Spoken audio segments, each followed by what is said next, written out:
유다의 왕 아하시야가 이를 보고 정원의 정작길로 도망하니 예후가 그 뒤를 쫓아가며 이르되 그도 병거 가운데서 죽이라. 하매 이블르함 가까운 구루 비탈에서 치니 그가 무기토까지 도망하여 거기서 죽은지라. 그의 신복들이 그를 병거에 싣고 예루살렘에 이르러 다윗 성에서 그들의 조상들과 함께 그의 묘실에 장사하니라. 아합의 아들 요람의 제11년에 아하시야가 유다 왕이 되었었더라. 예후가 이스라엘에 오니 이세벨이 듣고 눈을 그리고 머리를 꾸미고 창에서 바라보다가 예후가 문에 들어오매 이르되 주인을 죽인 너 시므리여 평안하냐? 예후가 얼굴을 들어 창을 향하고 이르되 내 편이 될 자가 누구냐? 누구냐? 하니 두어 내시가 예후를 내다보는지라. 이르되 그를 내려 던지라. 하니 내려 던짐에 그의 피가 담과 말에게 튀더라.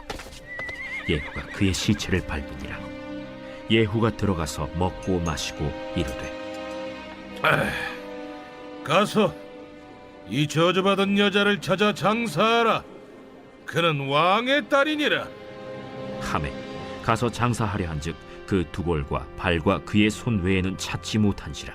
돌아와서 전하니 예후가 이르되 이는 여호와께서 그 종 디셉 사람 엘리야를 통하여 말씀하신 바 이르시기를 이스라엘 토지에서 개들이 이세벨의 살을 먹을지라. 그 시체가 이스라엘 토지에서 거름같이 밭에 있으리니 이것이 이세벨이라고 가리켜 말하지 못하게 되리라 하셨느니라 하였더라. 샬롬. 오늘 또 말씀으로 시작하는 저와 여러분에게 하나님께서 허락하시는 진정한 평안이 가득한 하루 되시길 소망합니다.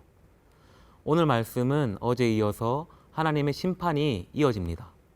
그리고 그 심판을 통하여 오늘 또 한 가지를 끌어내시는 하나님을 볼 수 있는데 저희가 말씀을 통하여 함께 묵상하는 시간이 되길 소망합니다. 먼저 오늘 말씀 27절과 28절을 보겠습니다. 유다의 왕 아하시야가 이를 보고 정원의 정작길로 도망하니 예후가 그 뒤를 쫓아가며 이르되 그도 병거 가운데서 죽이라 하매 이블르함 가까운 구루 비탈에서 치니 그가 무기토까지 도망하여 거기서 죽은지라. 그의 신복들이 그를 병거에 싣고 예루살렘에 이르러 다윗성에서 그들의 조상들과 함께 그의 묘실에 장사하니라.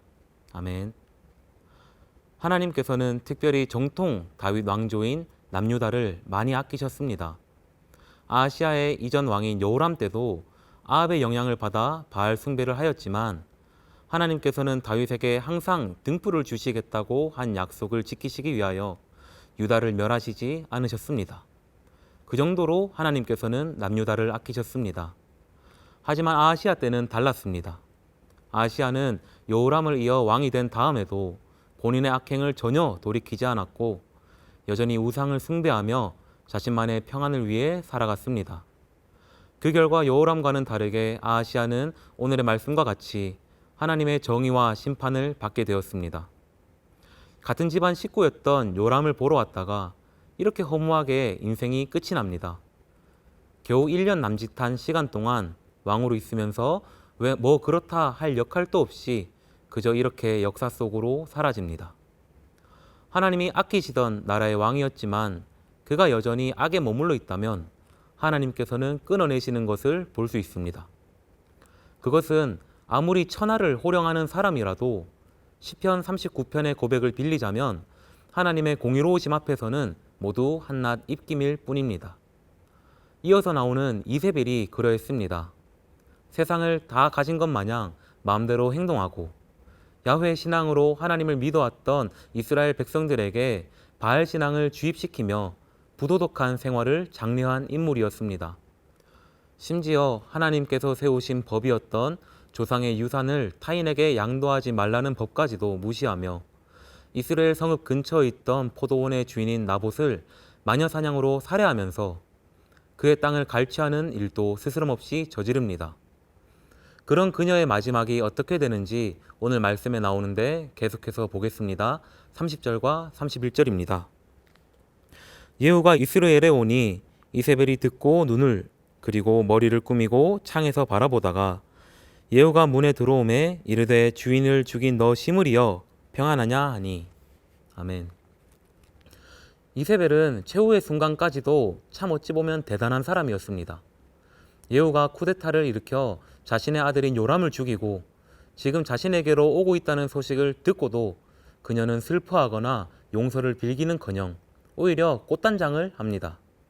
그리고 예후가 들어오는 것을 보고는 주인을 죽인 너 시므리여 평안하냐 라고 말합니다. 여기서 예후에게 시므리라고 한 것은 이전에 북이스라엘의 왕이었던 엘라 왕 때 쿠데타를 일으켜 다음으로 왕이 되었던 사람이 바로 시므리였습니다.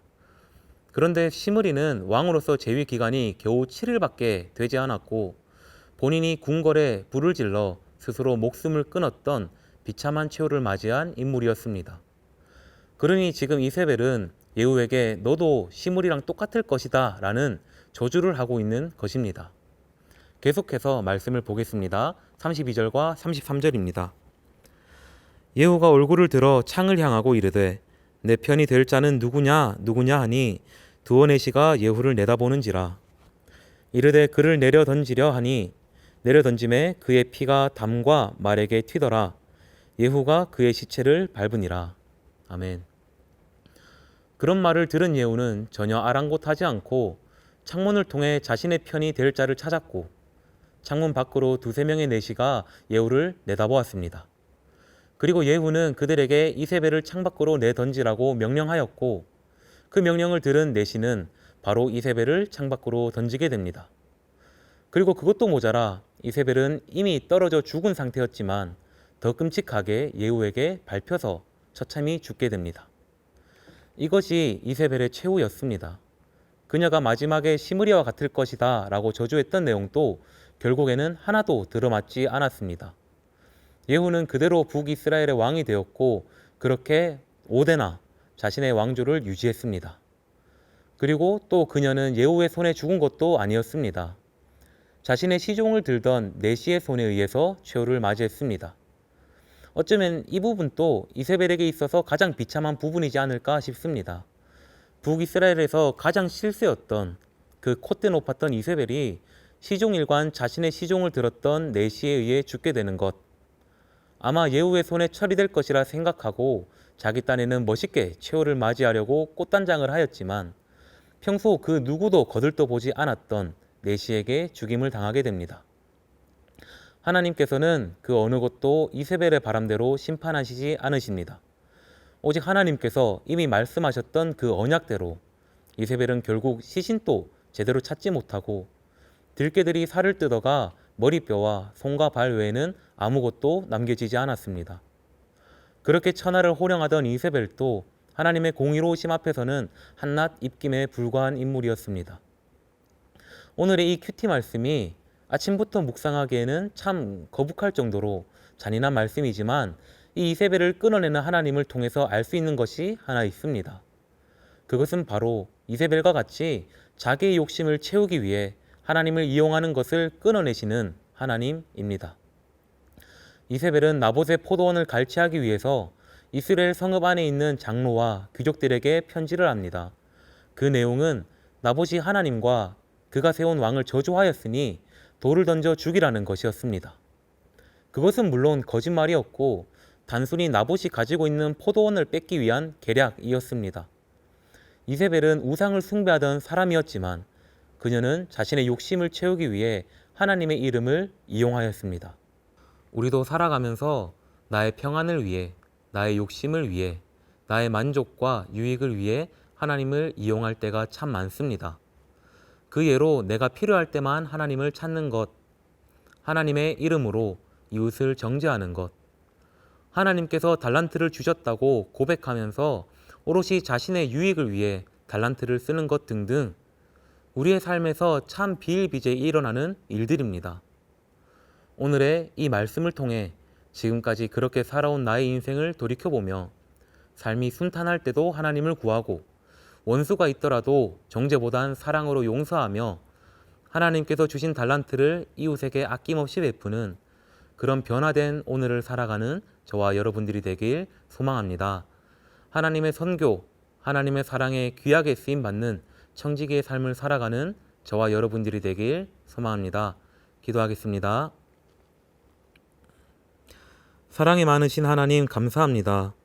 오늘 또 말씀으로 저희를 깨우시고 특별히 이세벨에게 내려진 심판을 통하여 저희 마음 깊숙이 있는 욕심을 조명하여 주심에 감사를 드립니다. 말씀으로 나음을 받은 우리가 이제는 나의 욕심을 채우기 위해 하나님의 이름을 이용하는 그리스도인이 아니라 조건 없는 사랑의 결정체이신 예수님을 보내심으로 저희를 구원하심을 기억하며 내 이웃을 조건 없이 사랑하며 아름다운 세상을 위해 한 걸음 내딛는 그리스도인이 되도록 함께하여 주소서. 오늘 또 사랑합니다. 감사합니다. 이 모든 말씀 예수님의 이름으로 기도합니다. 아멘.